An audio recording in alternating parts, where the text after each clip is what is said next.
The title of my talk today is Repeatability of Litter Phenotype in the Sow Population. And as Mark said this morning, his talk from this morning and mine are going to be very complementary of each other, where Mark basically more focused on individual pigs and the effect of IUGR. I'm looking at the litter average as a whole. So I basically just took this information from Mark's talk and his presentation this morning. As he said, management advances and selection for prolificacy has greatly increased litter size in swine over the last few years. And with this increase in litter size, we've had some negative consequences, such as increase in the variation of birth weight and an increase in the proportion of low birth weight pigs due to IUGR. As we know, and Mark said, the consequences of IGR, or more, going to also refer to it as within-litter variation, has considerable negative economic impacts for the pork production system.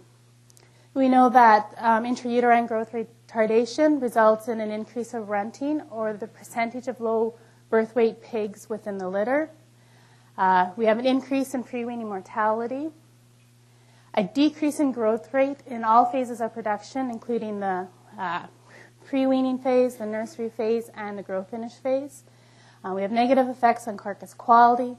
And as Mark was saying, there's negative impacts on both male and female reproduction of these low birth weight pigs. So this is where I'm going to change gears a little bit and talk about, rather than talk about within litter variation or the effect of small birth weight pigs within the litter, look at the litter as a whole. And we're going to refer to this as the between litter variation component. So as we know, more and more in the literature, there's more evidence for the concept of induced litter phenotypes in commercial sow operations. I'm going to speak to this a little bit, and then I'm going to introduce the topic more of the low birth weight phenotypes, and then describe why it's the higher prolific and higher parity sows that are most susceptible to this concept. So this graph really nicely describes what I mean by litter phenotype and talk about the between litter variation. This work is from Miranda Smith. She's a PhD student within our group, and this is from her master's thesis. So what this shows is the relationship between total born and average litter birth weight. So every one of these points on this graph represents the average litter birth weight. And just to make sure you know, it's not the average pig weights within the litter. So it's a whole birth weight. So what Miranda's shown is that there's a negative relationship between total born and average litter birth weight. So that with increasing litter size, we have a decrease in relationship to average litter birth weight.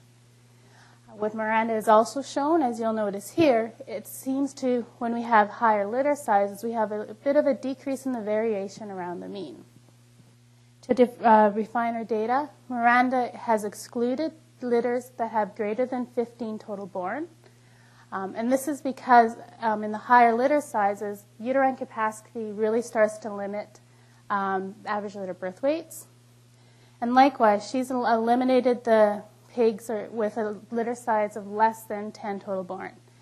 And although these animals probably aren't susceptible to the constraints of uterine capacity, there's other factors probably playing into effect to cause the low litter sizes and increased birth weights, such as management issues, health issues. So we're going to eliminate those pigs from the next few slides.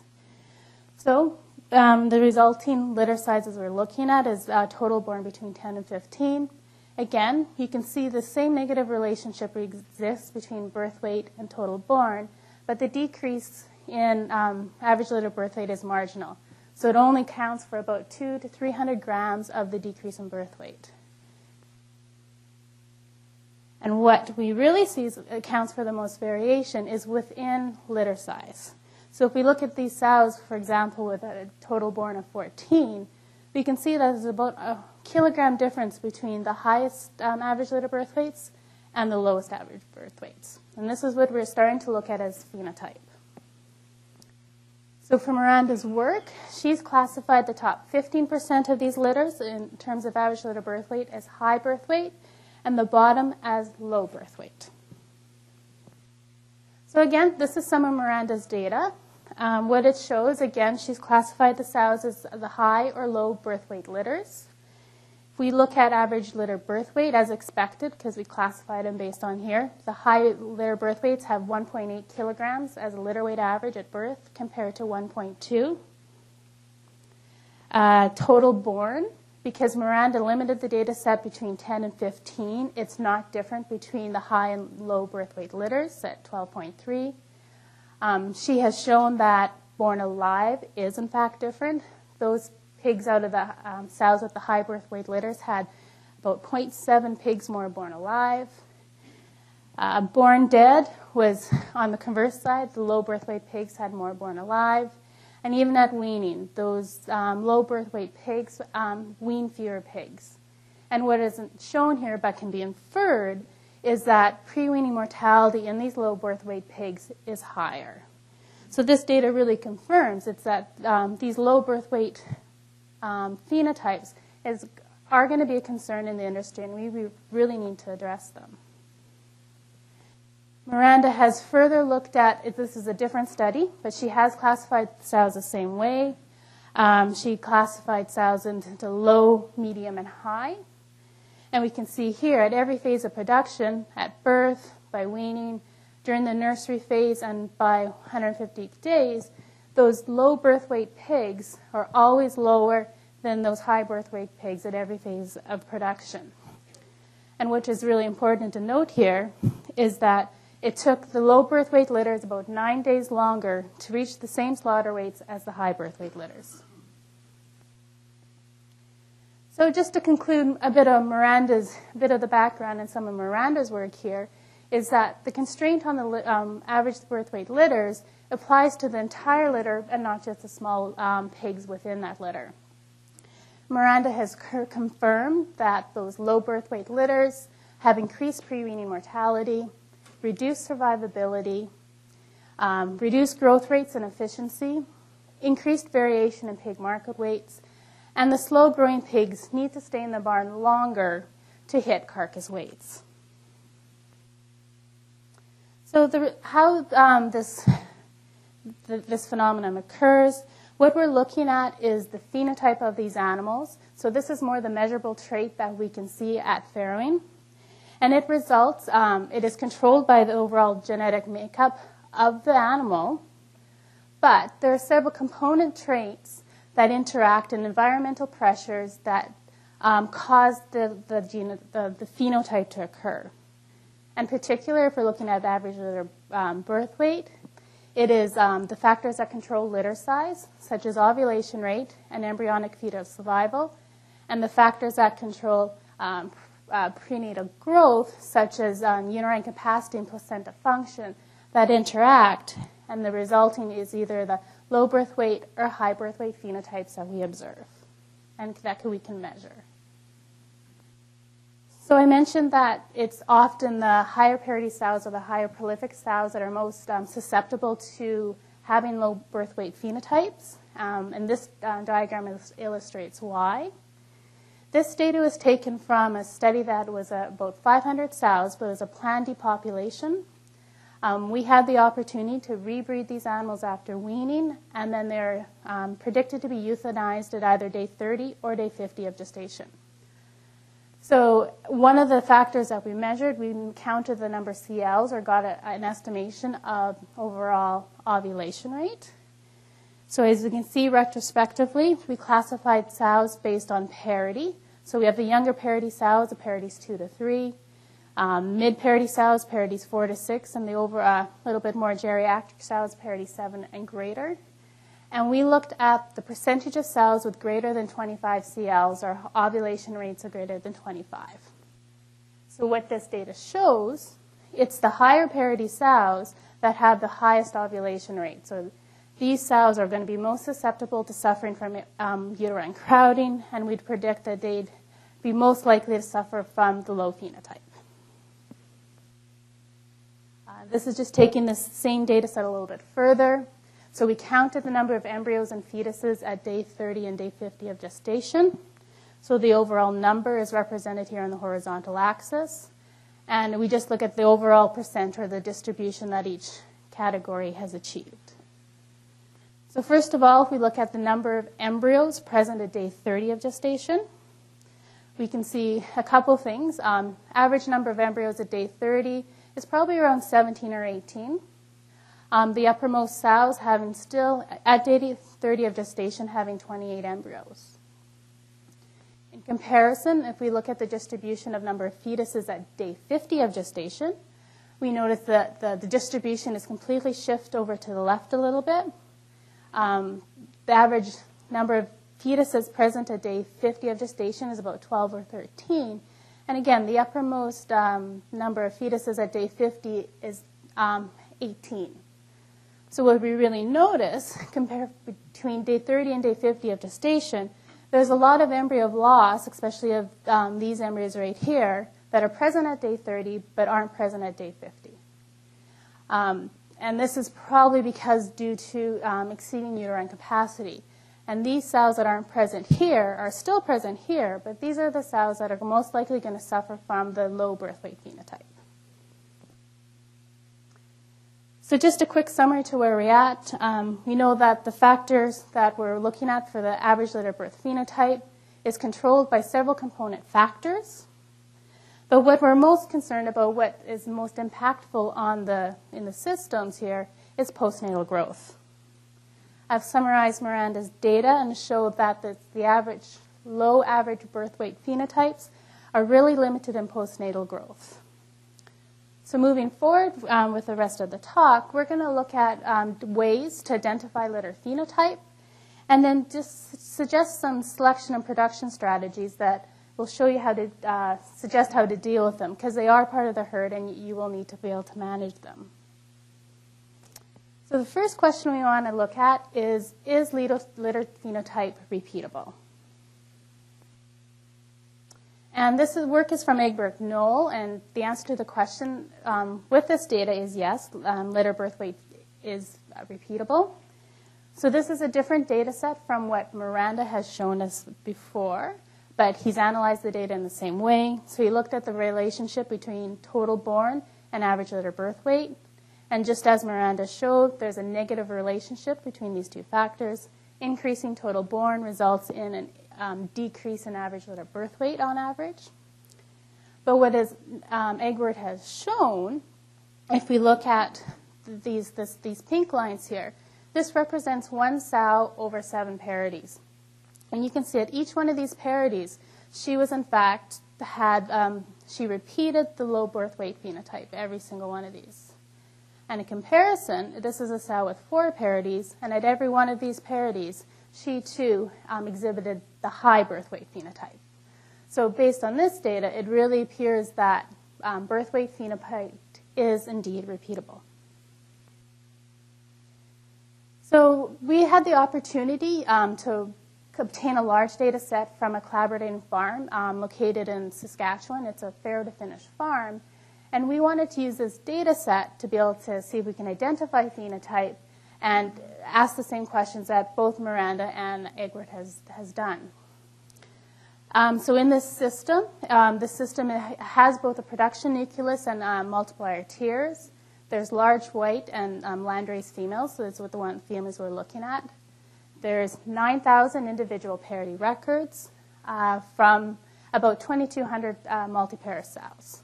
These sows range in parities to greater than 10 parities within the herd, and this data was collected over a period of 6 years. Which was unique to this system that we're working with, as part of the standard operating procedures, they measured the total body weight of all piglets born alive. They didn't measure stillborns, so it's just an important note to know those are the piglets born alive. So to calculate average litter birth weight, we took the number of total pigs born alive divided by weight, and for each one of these 9,000 records, we have a measure of average litter birth weight. So again, just to confirm that our data does indeed follow the trend and what we expected to happen, we looked at the relationship between, again, total born and average litter birth weight. And as expected, there was a negative relationship between these two factors. We saw a decrease in the variation at the end in the higher parity or higher litter sizes, which again is what we expected and is confirm that it's good to look forward in this data. So this graph is small, but I just want to show it for the purposes of how we define the data in this group. As I mentioned, this data was collected over 6 years. There's multi-pair sows, and unlike what Miranda did, we didn't limit this data size between 10 and 15 because we wanted to look at the whole population and all the sows. So we have categorized some sows, including the less than 8, the standard group, and the higher parity or higher litter sizes. So because in each one of these points, as you'll notice, we have the mean plus or minus the standard deviation, each one of these cells will have a unique distribution, mean, and standard deviation. So when we're trying to compare this data, it really becomes difficult to compare like with like, because in these cases, they're not alike. And this just further illustrates this point. So I just grabbed two different distributions from these cells. So this is kind of midway through it. Younger parity sows in the mid-range of total born at 9 to 15. This is further on into the experiment, paired the mid-parity sows and with the high litter sizes. We can see there's quite different distributions around the mean. So moving forward in this data set, we're classifying birth weight phenotypes as low birth weight phenotypes below 0 or below the mean, and high birth weight phenotypes just strictly above the mean. So what we can see here, if a sow is classified as low in this distribution, she'd be classified as high in this distribution. So again, we can't compare like versus like by this means. So to do this, we calculated a Z-score. And what a Z-score does, it enables us to compare values from different distributions. A Z-score tells us how a single data point compares to the rest of the population, and it's represented by a normal curve. A Z-score also tells us that whether a point, or in this example, average per litter birth weight, is above or below the average, and how distant the measurement is from average. So, as we all know, this shows just what a normal curve is. Plus or minus 1 standard deviation of mean, there's about 68% of the data is represented here. And as we moved out into the tails, more and more data is represented. So at plus or minus 2 standard deviation counts for about 96% of the data.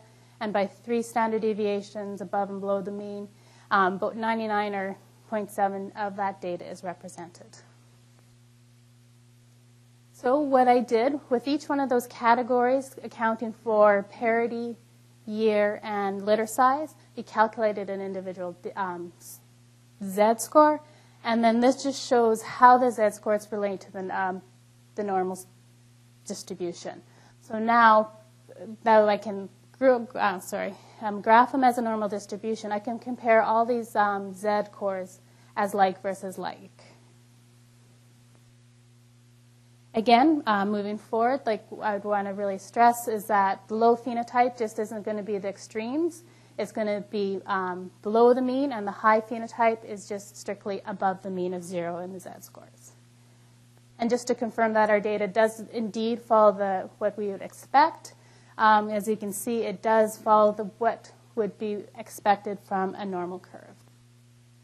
So just to look at our data briefly, just at the overall summary statistics, total born in this group is different in the high versus low. It's 12.7 compared to 13.6. And again, this is different from what Miranda had showed in her data set, that we have used the whole range in litter sizes, not just limited it to between 10 and 15.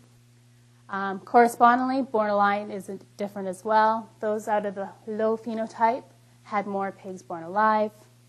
And as we expected, because this is how we're classifying them essentially on average litter birth weight, the high phenotype, on average, the litters were 1.5. Each individual pig was 1.5 kilograms, and in the low, it was 1.1. So the question we really wanted to answer is litter phenotype repeatable? And to start off, we're going to ask the question is, can litter phenotype, or Z-score parity 1, be used to predict phenotype in the subsequent parities. So what we're going to look at initially is the correlation between parity records. And as you all know, correlation coefficients are always between 0 and 1. Coefficient of 1 means it's a perfect relationship, and 0, there's no relationship. And as you'll see, most of these correlations will fall into this low to moderate correlations. So what I did is look at the Z-score at parity 1 and correlated it to see how much relationship it was in subsequent parities. So you'll notice if we first look at parity 1 to parity 2, it's a correlation coefficient of 0.3, as shown here. And again, it's a low to moderate correlation, but really would have very little biological significance. So in this case, phenotype at parity 1 isn't a really good predictor of parity 2. And what we also notice is using parity 1 phenotype to predict parity 6 phenotype, there's also a decreasing ability to predict this, so it gets worse. This is largely because we all know at gill-set mating there's a lot of variability in this in terms of different selection criteria, select animals versus non-select, body weights, immunity levels, stall climatization, physiological age, and chronological age. So we know that any one of these factors will affect litter size and then subsequent average litter birth weight. So the take-home message from this is that phenotype at parity 1 cannot be used to predict phenotypes in later parities. So moving forward in this data set, I'm going to not include parity 1 females in any case. So again, looking to see if parity 2 is a good representation of the ability to predict later parities. What we notice here is that the highest correlations are always between subsequent parities. So between parity 2 and parity 3, it's about 0.36. 3 and 4, it's almost 0.4. So that's always where we see the strongest correlations. But again, they're low to moderate correlated. And what we also notice is the highest correlations are always strongest in the more mature sows or the higher parity sows. So again, in the higher parity sows, 4 predicting 5 is a correlation coefficient of 0.42, which again is still low. So in particular, we want to look at the relationship between 2 and 3 in the next slide. So again, I graphed it again. As you can see, there is a positive correlation. It was 0.355. But again, it's low and there's a lot of variation. So what we want to look at now is seeing, we divided it up again. This is Z-score parity 2, so the low phenotype is below the mean and the high phenotype is above the mean. What we want to look at or ask the question, if a sow is low in parity 2, how likely is she to be low at parity 3? Or how often will they, if they're low at parity 2, will they be high at parity 3? So the question we want to answer, is it more likely or more probable that a sow that is low in parity 2 will be low in parity 3? And to do this, we need to look at probabilities. And probabilities are just like flipping a coin. Probability is always between 0 and 1. A probability of 1 means that the event is certain. So if you're flipping a coin, it means like if you toss a coin, it will be heads or it will be tails. A probability of 0 means the event is impossible. So again, if you're to flip a coin, it cannot be heads and tails at the same time. So this has a 0 probability. And what is important to note is that probabilities do not tell you what is going to happen. They merely tell you what is likely to happen. So the next series of slides are going to be set up the same, looking at the prediction probabilities, and first off, looking at the low phenotype. So in this case, if the sow was low, had a low Z-score, low phenotype at parity 2, we wanted to see if we could predict what she would be, either low or high phenotype at parity 3. So in this case, if she was low at parity 2, the likelihood that she'd be low at parity 3 is about 0.63. So again, this is just only slightly higher than chance, so it's really not a high probability that you can predict third parity phenotype based on second parity phenotype alone. But what this data shows is the more observation or observed parities you have, the stronger the prediction probability gets. So in this case, if we have 2 observed parities, so we know she was a low at parity 2s and 3s. If we were to predict what she'd be at parity 4, we could be pretty safe in predicting that at parity 4, she would be the low phenotype. And the prediction probability is about 8.2. So about 8 times out of 10, she will be the low phenotype. Again, looking at, as we start to accumulate more data on individual sows, if a sow, we had 3 observed parities, so we know in parities 2, 3, and 4 that she had the low phenotype. Again, we can be pretty safe in assuming or predicting at parity 5, she will be the low phenotype. And again, it's a prediction probability about 8.2. What this data also shows, again, we just keep accumulating more data on the sows. So if we have 4 parity records and to predict the 6th parity, the prediction probability, again, is 0.8. So it doesn't become any stronger.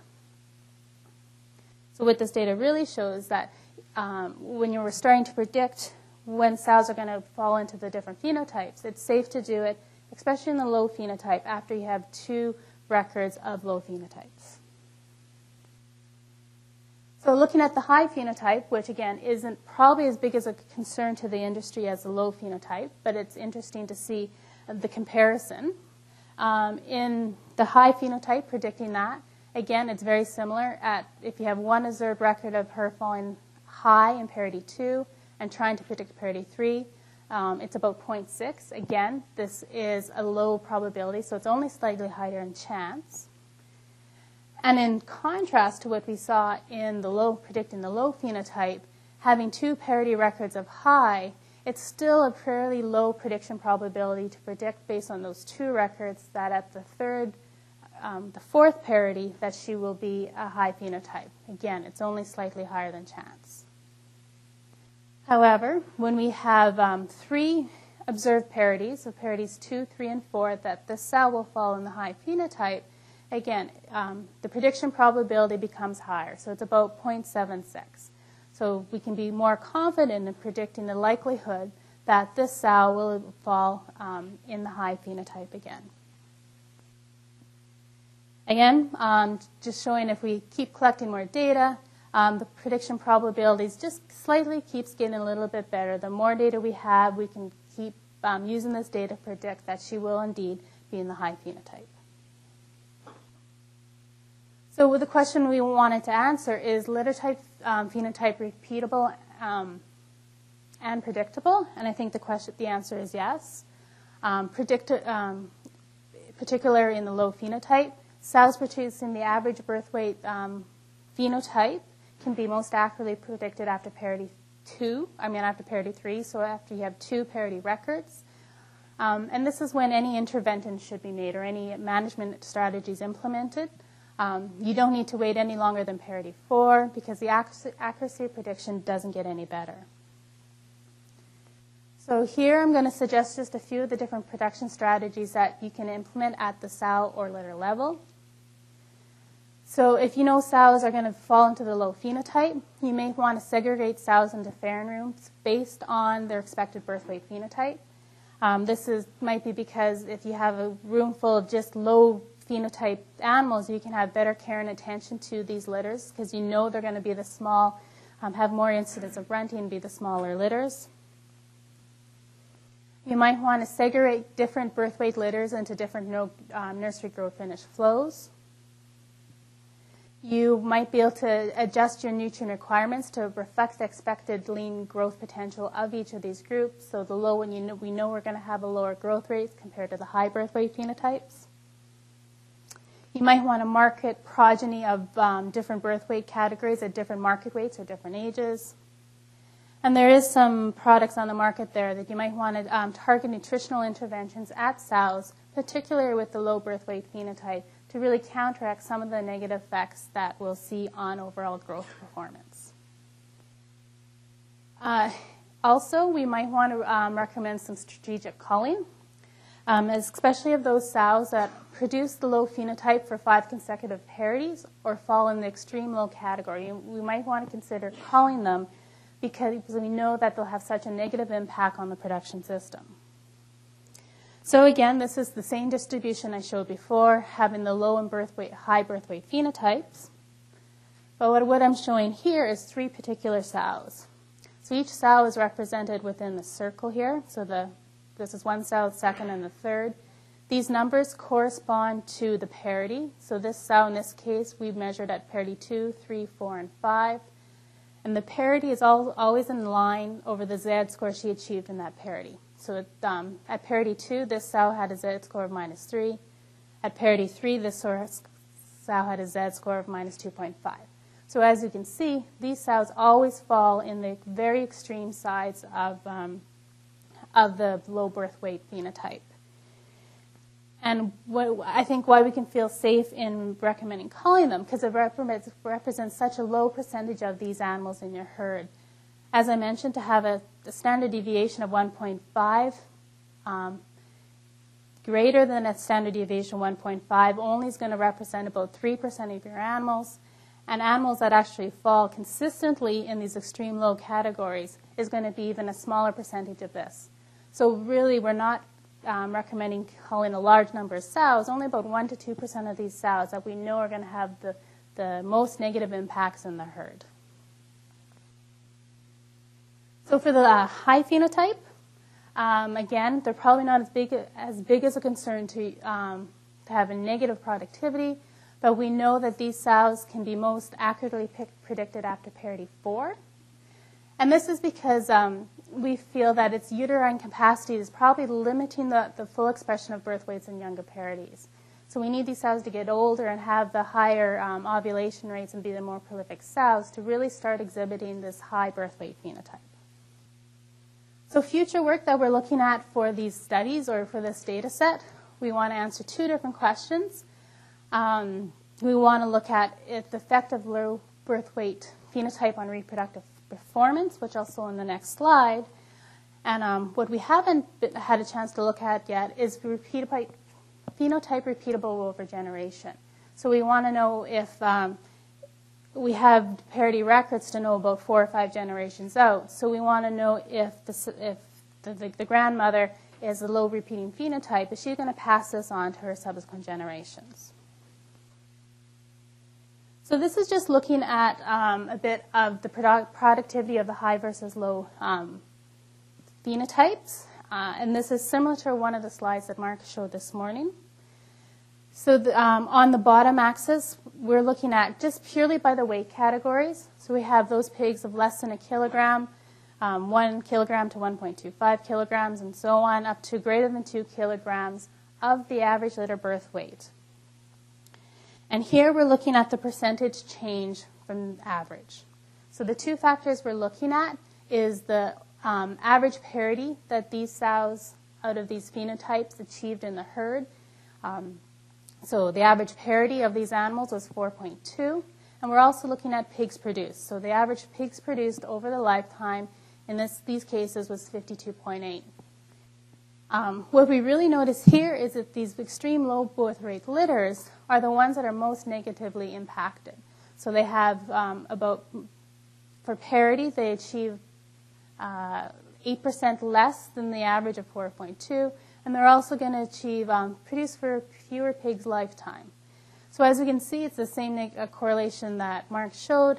As we have the higher average birth weight categories, these sows become more productive in their lifetime. So just a quick question that we'll need further investigation, but looking at, there also might be a minimum birth weight to look at when selecting animals for your replacement females. And in this case, it looks like it could be a minimum of about 1.5 kilograms that gilts should weigh to be most productive as replacement females. Come out of a litter that's 1.5 on average. So just in summary, litter average birth weight is predictable within sows. And we know this could be a tool used as a management tool for the growing animals. We know that sows producing the below average birth weights can be most predictable after having 2 observed parity records, so after parity 3, and again, ignoring the gilts. and those producing the high average birth weight litters are most accurately predicted after fourth parity. We'd be A lot more work needs to be done in managing these animals out of these different phenotypes. We just suggested a few that might be able to be implemented. And what we're really going to look at next, as I just showed, is that it really needs to take into consideration the average litter birth weight phenotypes when selecting your replacement gilts and replacement females.